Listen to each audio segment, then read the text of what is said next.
अस्सलाम वालेकुम dear viewers, आप सब कैसे हैं? डियर व्यूअर्स, आज हम पढ़ते हैं ऑस्टियोलॉजी को, क्लासिफिकेशन ऑफ बोन्स। ठीक है, बोन्स को हमने जो क्लासिफाई किया है on the base of shape wise classification हमने पढ़ना है। इसके अलावा हमने क्लासिफिकेशन पढ़ना है on the base of structure. इसके अलावा हमने क्लासिफिकेशन पढ़ना है on the base of microscopic. तो ये क्लासिफिकेशन आज हमने पढ़ना है। इसमें लॉन्ग बोन्स भी हमने पढ़ना है, शॉर्ट बोन्स भी पढ़ना है, इर्रेगुलर बोन्स भी पढ़ना है, निम्योटिक बोन्स, सिसमाइड बोन्स, इसके अलावा एक्सेसरी बोन्स, ये सब कुछ आज हमने पढ़ना है। तो चलो स्टार्ट करते हैं। डेविड ऑस्टियोलॉजी की डेफिनेशन को हम सीखना चाहेंगे। ठीक है, आपके ऑस्टियोलॉजी हम किसको कहते हैं? ऑस्टियोलॉजी का मतलब बोन्स की स्ट्रक्चर को, उसकी फंक्शन को और उसकी डेवलपमेंट के लिए जो स्टडी की जाती है उसको हम कहते हैं ऑस्टियोलॉजी। ठीक है, the study of structure, function and development of bones. अब आते हैं क्लासिफिकेशन ऑफ बोन्स। सबसे पहले हमने पढ़ना है शेप वाइज क्लासिफिकेशन। ठीक है, मॉर्फोलॉजी वाइज क्लासिफिकेशन, शक्ल और सूरत के लिहाज से जो क्लासिफिकेशन है। इसमें सबसे पहले आ जाता है लॉन्ग बोन्स, लंबे बोन्स, लंबे हड्डियां। ठीक है, लंबी बड़ी बड़ी, जिसका साइज बड़ा होता है। कहते हैं कि लॉन्ग बोन्स जो होता है इसमें एक एलोंगेटेड शाफ्ट होता है। ठीक है, जो आपको नजर आ रहा है, ठीक है, पिक्चर में, जिसको हम डायाफिसिस भी कहते हैं। लॉन्ग बोन में जो है ना डायाफिसिस होगा। डायाफिसिस शेफ्ट को भी हम कह सकते हैं। इसका फंक्शन क्या है कि ये हमारे बोन को सपोर्ट देता है, उसको प्रोटेक्शन देता है और स्केलेटन सिस्टम को जो है ना एक खास शेप देता है। तो लॉन्ग बोन वो होंगे जिसमें शेफ्ट होगा, जिसको हम डायाफिसिस कहेंगे। इसके अलावा लॉन्ग बोन में जो है ना दो एक्सपेंडेड ईल्स होंगे, जो आपको पिक्चर में नजर आ रहे हैं। इसको हम कहेंगे एपिफाइसिस।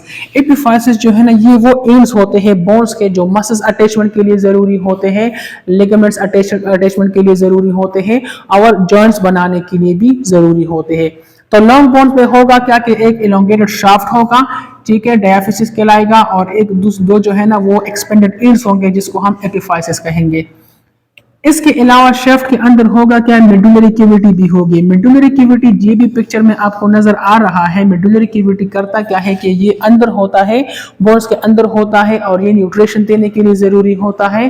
ठीक है, साथ में रिपेयर के लिए भी बहुत ज्यादा जरूरी होता है, बोन रिपेयर। इसी की तरह इस तरह जो है ना इसके अंदर एंडोस्टियम भी होंगे लॉन्ग बोन्स में, और पेरियोस्टियम भी होंगे। एंडोस्टियम और पेरियोस्टियम जो आपको पिक्चर में नजर आ रहा है, इसका फंक्शन क्या है? ये बोन्स को न्यूट्रिशन भी देता है, रिपेयरिंग में भी हेल्प करता है, स्टेबिलिटी में भी हेल्प करता है। ये इन दोनों का फंक्शन है जो लॉन्ग बोन्स में होता है।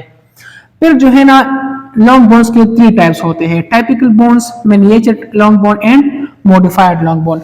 टाइपिकल बोन्स की अगर हम बात करें तो ह्यूमरस और फीमर में इसमें आता है, क्योंकि इन दोनों में होता क्या है कि 2 एपिफाइसिस होंगे। ठीक है, टाइपिकल बोन्स में। जो मिनिएचर बोन्स होते हैं इसमें 1 एपिफाइसिस होगा, एक एपिफाइसिस इसमें होगा, जैसा कि आपको पिक्चर में नजर आ रहा है। इसका एग्जांपल है मेटाकार्पल्स। ठीक है, मेटाकार्पल्स जो है ना, कार्पस के बाद ये जो 5 वो आ जाते हैं बोन्स, जिसके बाद में फिलेंजेस होती है, ये आ जाते हैं कौन से बोन्स में? मिनिएचर में आ जाते हैं। इसके बाद आता है मॉडिफाइड लॉन्ग बोन्स। इसमें होता क्या है कि इसमें मेडुलरी कैविटी नहीं होती, और इसका जो एग्जांपल होता है वो क्लेविकल बोन होता है। मेडुलरी कैविटी का फंक्शन मैंने आपको पहले भी बताया। इसके बाद आता है दूसरा जो मॉर्फोलॉजी शेप वाइज क्लासिफिकेशन है, शॉर्ट बोन्स इसमें आ जाते हैं। शॉर्ट बोन्स की अगर हम मॉर्फोलॉजी की बात करें तो ये क्यूब लाइक होता है, क्यूबाइड शेप इसका होता है, और इसके जो एग्जांपल्स है इसमें टार्सस भी आ जाते हैं और कार्पल्स भी आ जाते हैं। ठीक है, हमारे ये जो रेस्ट बोन्स होते हैं, यहाँ पर जो बोन्स होते हैं कार्पल्स, और जो हमारे पाँव में होते हैं टार्सस। ठीक है, ये बोन्स आ जाते हैं शॉर्ट बोन्स में। फिर इसके बाद है फ्लेट बोन्स, हमवार। ठीक है, लाइक शेलो प्लेट, ये एक शेलो प्लेट की तरह होता है, पतले प्लेट की तरह ये होता है। ठीक है, हमवार होते हैं। और इसमें कौन कौन से बोन्स आ जाते हैं? स्कल की अगर हम बात करें तो ये भी शेलो प्लेट की तरह होता है। ठीक है, स्टर्नम भी, ये भी फ्लैट बोन में आ जाता है। रिब्स और स्केपुला ये भी फ्लैट बोन्स में आ जाते हैं। सॉरी, फ्लैट बोन्स में। हाँ, इसके बाद है इर्रेगुलर बोन्स। इर्रेगुलर बोन्स हम उसको कहेंगे जिसका शेप कॉम्प्लेक्स होगा। ठीक है, कोई खास शेप उसका नहीं होगा। ठीक है, इर्रेगुलर शेप उसका होगा। इसमें कौन कौन से बोन्स आ जाते हैं? इसमें वर्टिब्राई आ जाती है। ठीक है, और इसमें हमारा हेड बोन आ जाता है। ये दोनों जो है ना कॉम्प्लेक्स शेप में होते हैं, कोई खास मॉर्फोलॉजी इसकी नहीं होती। इसके बाद आता है न्यूमेटिक बोन्स। न्यूमेटिक बोन्स वो होते हैं जो अंदर से खाली होते हैं, ठीक है, अंदर से ये एम्प्टी होते हैं, हॉलो स्पेसेस में होते हैं और बाकायदा जो है ना कहते हैं कंटेन लार्ज एयर स्पेसेस। और ये किस लार्ज एयर स्पेस इसमें होगा? अब एयर स्पेस ऑब्वियसली होगा क्योंकि ये अंदर से खाली होते हैं, ठीक है, और ये क्लाइम हुआ होगा, कवर हुआ होगा, इसके ऊपर सेल्स मौजूद होंगे, एपिथेलियल सेल्स मौजूद होंगे। और इसका एग्जांपल अगर हम बात ले लें तो मैक्सिला, ठीक है, जो फेशियल बोन में आ जाता है, पिक्चर में आपको नजर आ रहा है, और सेफेनाइड बोन, ये दोनों जो है ना न्यूमेटिक बोन्स में आ जाते हैं। इसके बाद आ जाता है सीसमाइड बोन्स। सीसमाइड बोन्स बोनी नोड्यूल्स, मतलब ये एक हम कह सकते हैं कि ये इस तरह एक राउंड स्ट्रक्चर होता है, दाने की तरह ये होता है, तेली की तरह होता है, जो ये बोन्स एम्बेड हुए होते हैं, पकड़े हुए होते हैं, किस चीज में? टेंडन के साथ ये अटैच हुए होते हैं, जो ये हमारे क्या करता है? हमारे मसल्स को मूवमेंट देता है और साथ में जो है ना जॉइंट्स अटैचमेंट के लिए भी ये जरूरी होते हैं। और इसका अगर हम एग्जाम्पल ले लें तो इसका एग्जाम्पल है पेटिला। और इस बोन्स में पेरियोस्टियम नहीं होगा, ठीक है। सीसमाइड बोन्स हैव नो पेरियोस्टियम। इसके बाद आता है एक्सेसरी बोन्स। एक्सेसरी बोन्स जो है ना, जिस तरह के डाइजेस्टिव सिस्टम में एक्सेसरी ऑर्गन्स होते हैं, इसी तरह बोन्स में भी कुछ एक्सेसरी बोन्स होते हैं। कुछ ऐसे बोन्स होते हैं जो नॉर्मली नहीं होते लेकिन कभी कभार ये बन जाते हैं, ठीक है। और इसी एक्सेसरी बोन्स को हम सुपर न्यूमेरी बोन्स भी हम कह सकते हैं, ठीक है। और ये नॉर्मल हिस्सा नहीं होते, it is not part of normal skeleton. और इसका जो एग्जांपल है सुचोरल बोन, जो आपको नजर आ रहा है, हमारे सुचर जॉइंट्स के करीब ये बनता है, स्कल में ये बनता है। डियर व्यूअर्स, ये क्लासिफिकेशन था on the base of shape. अब दूसरा क्लासिफिकेशन पढ़ते हैं on the base of structural. अब स्ट्रक्चर की अब अगर हम बात करें तो दो तरह की वो होते हैं बोन का स्ट्रक्चर। एक कंपैक्ट बोन होता है और दूसरा होता है कैंसेलियस या स्पॉन्जी बोन भी हम इसको कह सकते हैं, या ट्रेबिकुलर बोन भी हम इसको कह सकते हैं। अब कंपैक्ट बोन को आप देखें, dense solid layer of bone tissue that form outer layer of bone.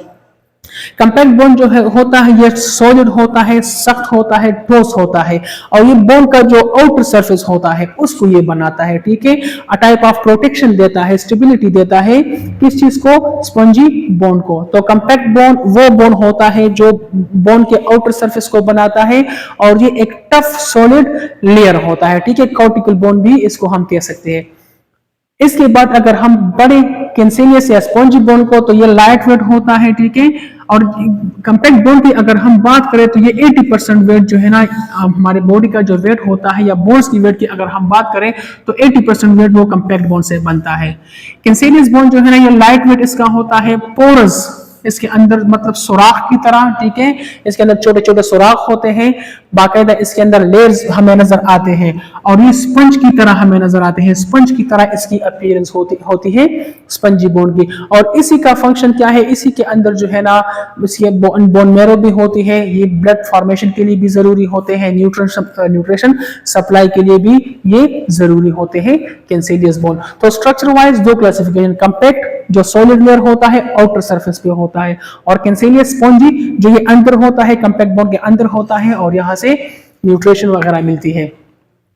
अब माइक्रोस्कोपिक की अगर हम बात करें तो इसके तीन टाइप से बड़े बड़े और भी होते हैं। इसमें लेमेलर आती है, लेमेलर मीन लेयर्स में ये मौजूद होते हैं, आपको पिक्चर में नजर आ रहा है। ये मोस्टली एडल्ट्स में होता है ये बोन, ठीक है। और होता क्या है, माइक्रोस्कोपिक स्ट्रक्चर जो होता है ये एडल्ट्स में ज्यादा होता है, और इसमें कंपैक्ट बोन भी होता है और इसमें स्पंजी बोन्स भी आ जाता है। इसके अलावा वोवन की अगर हम बात करें तो ये इंट्रायूट्राइन लाइफ में ज्यादा होते हैं। एम्ब्रियोनिक टिश्यू जो होती है, एम्ब्रियोनिक फेज जो होता है, जब बच्चा ग्रो कर रहा होता है यूट्रस के अंदर, तो उसमें ये बोन ज्यादा पाए जाते हैं, माइक्रोस्कोपिक स्ट्रक्चर मिल जाती है।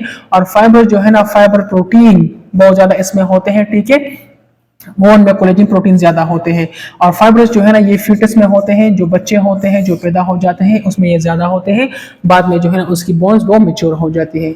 तो डियर व्यूअर्स, ये क्लासिफिकेशन था बोन्स का। अगर आपको ये वीडियो अच्छी लगी हो, आपने कुछ सीखा हो, तो इसको लाइक करें, चैनल को सब्सक्राइब करें और वीडियो को शेयर करें। Thank you so much.